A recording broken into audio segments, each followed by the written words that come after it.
Hello, I'm in a 2011 Audi A4, and today I'm going to show you how to set the time. So you currently, I just have it in the on position, but we're going to change this to a different time. So once you're on and this is all booted up, we're going to use these options here.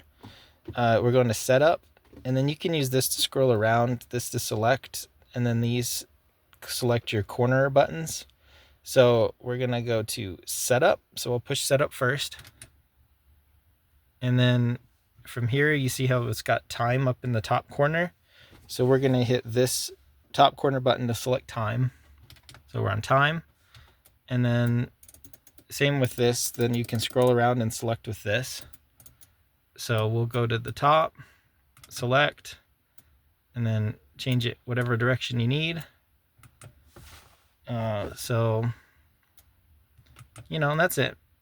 And then same, you can change the date exact same way. You just scroll down to it, select, and then up or down as you need. And you can change it to different formatting if you'd like. Leave that all the same for now. But I hope this tutorial was helpful, and I hope you have a wonderful day.